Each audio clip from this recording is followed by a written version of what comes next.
नमस्ते बच्चों, कैसे हैं आप सब। बच्चों, आज हम जो वर्कशीट लाए हैं वो है 4th क्लास के स्टूडेंट्स के लिए।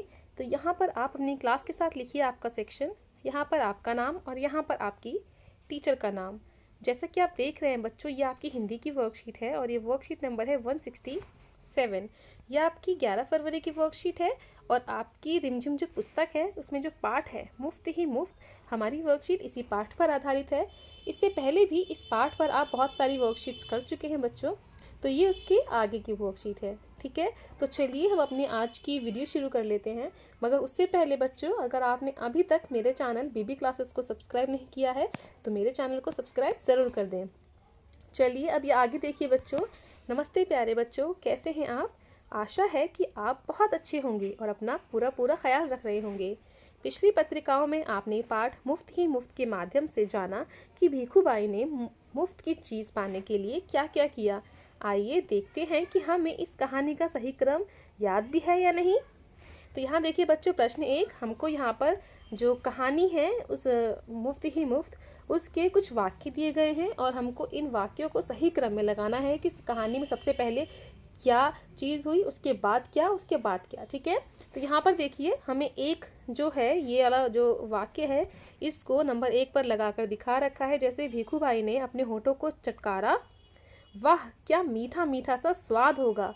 ठीक है, अब इसके बाद ये जो हमें 4 वाक्य और दिए गए हैं इनको हमें इस क्रम में लगाना है कि बताना है कि इसके बाद कौन सा इंसिडेंट हुआ। ठीक है बच्चों, चलिए अब यहाँ पर देखिए इसके बाद इन 4 वाक्यों में दूसरे नंबर पर क्या आएगा बच्चों। इसके बाद आएगा यहाँ पर ये कि लाभू बेन ने अपने कंधे उचकाकर बोली, खाना है तो जाना है।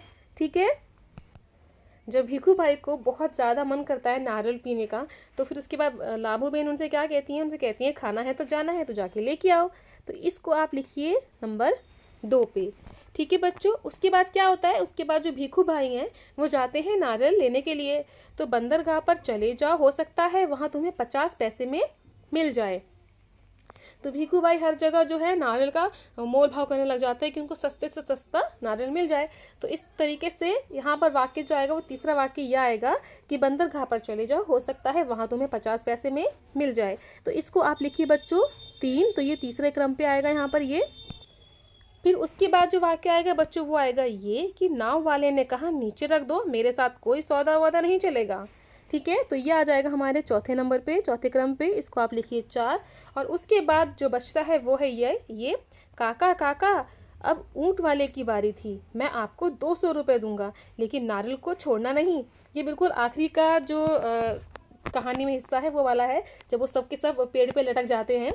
ठीक है, तो यहाँ पर इसको आप लिखिए 5। ठीक है, तो इस तरीके से बच्चों इन सब का हमने क्रम लगा दिया है।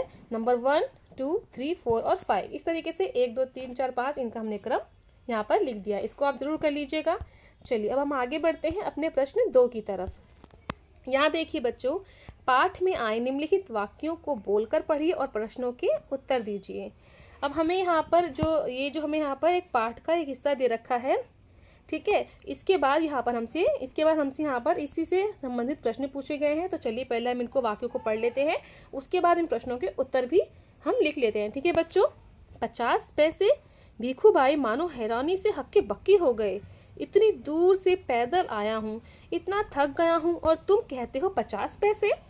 चलिए अब हमने ये पढ़ लिया बच्चों। अब इसके बाद इसी पर आधारित हमसे जो प्रश्न पूछे गए हैं उनके उत्तर भी हम लिख लेते हैं। तो यहाँ पर हमारा जो सबसे पहला प्रश्न है बच्चों वो ये है कि भीखूबाई ने यह बात किससे कही। तो जो हमने यहाँ पर ये पढ़ा इसमें बताना है कि भीखूबाई ने यहाँ पर ये जो बात कही 50 पैसे, ये वाली बात उन्होंने किससे कही। तो इसका उत्तर हमने यहाँ पर लिखा है। देखिए थोड़ी जगह कम है इसलिए मैंने इस तरीके से इनको अरेंज कर दिया है बच्चों। जो का है प्रश्न उसका उत्तर ये है, भीखूबाई ने ये बात बंदरगाह पर नाव वाले से कही। ठीक है, तो इसका उत्तर आप ये लिख लीजिएगा, हमने यहाँ पर लिख लिया है। चलिए अब हम आगे बढ़ते हैं अपने प्रश्न ख की तरफ। भीखूबाई किस बात से इतने दुखी हो गए थे। तो इसका उत्तर देखिए बच्चों, बंदरगाह पर पहुंचने के बाद जब नाव वाले ने कहा कि वह नारियल 50 रुपए में देगा तो वे बहुत दुखी हो गए, है ना। चलिए अब हम आगे बढ़ते हैं अपने प्रश्न ग की तरफ। इन वाक्यों से भीखूभाई की कौन सी विशेषता का पता चलता है? तो अगर आपने ये पाठ पूरी तरीके से पढ़ा है और समझा है तो आपको पता होगा कि भीखूभाई कितने बड़े कंजूस थे।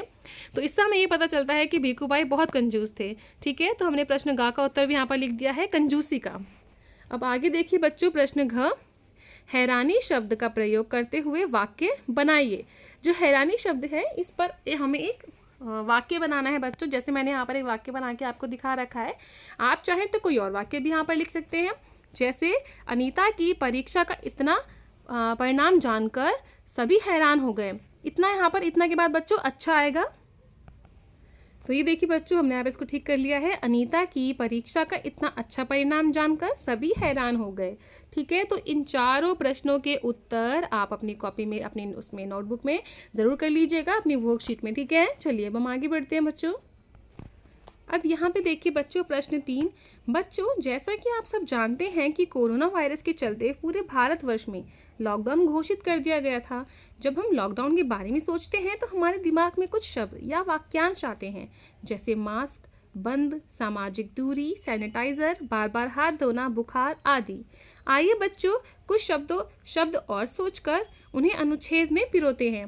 तो चलिए बच्चों, इन शब्दों का प्रयोग करके और अन्य शब्द भी इसमें जोड़कर हम यहाँ पर एक अनुच्छेद लिखते हैं कोरोना में जो लॉकडाउन हुआ था उसके बारे में। ठीक है, लॉकडाउन अवधि में मेरा अनुभव। चलिए बच्चों, तो यहाँ पर बच्चों मैंने कुछ वाक्य लिखे हैं, इनको आप लिख लीजिएगा। अगर आप इसमें कुछ और ऐड करना चाहते हैं तो वो वाक्य भी आप यहाँ पर लिख सकते हैं। मैंने यहाँ पर कुछ उदाहरण के रूप में आपको दिखा रखा है। जैसे लॉकडाउन में हम सब मुंह पर मास्क लगाते थे। लॉकडाउन में केवल आवश्यक वस्तुओं के अलावा बाकी सभी दुकानें बंद थीं। लॉकडाउन में हम सब सामाजिक दूरी बनाए रखते थे। समय समय पर हम हाथों को साबुन व पानी से धोते थे और सैनिटाइजर का प्रयोग भी करते थे। तो इस प्रकार बच्चों यहाँ पर आप और भी वाक्य लिख सकते हैं जो लॉकडाउन में आपका अनुभव रहा है, वो यहाँ पर आप अपना अनुभव लिख सकते हैं। ठीक है बच्चों, मैंने यहाँ पर सिर्फ उदाहरण के रूप में आपको ये वाक्य लिखकर दिखा रखे हैं। चलिए बच्चों, अब यहाँ पर देखिए बच्चों, अधिक अभ्यास के लिए अभ्यास पुस्तिका के पृष्ठ 136 व 139 को करें। तो आपकी जो अभ्यास पुस्तिका का जो पृष्ठ नंबर 136 और 139 है उसमें जो आपको अभ्यास कार्य दिया गया है बच्चों, उसको आप ज़रूर कर लीजिएगा। चलिए ये देखिए, इसी के साथ हमारा आज का ये वीडियो भी यहीं पर कंप्लीट होता है। उम्मीद करती हूँ आपको ये वीडियो पसंद आया होगा बच्चों। अगर आपको ये वीडियो पसंद आया है तो उसको लाइक ज़रूर करें और अपने दोस्तों में शेयर भी ज़रूर कीजिएगा। चलिए जल्दी मिलूंगी आपसे एक नए वीडियो के साथ, तब तक पढ़ते रहें, बढ़ते रहें। Thanks for watching, bye bye.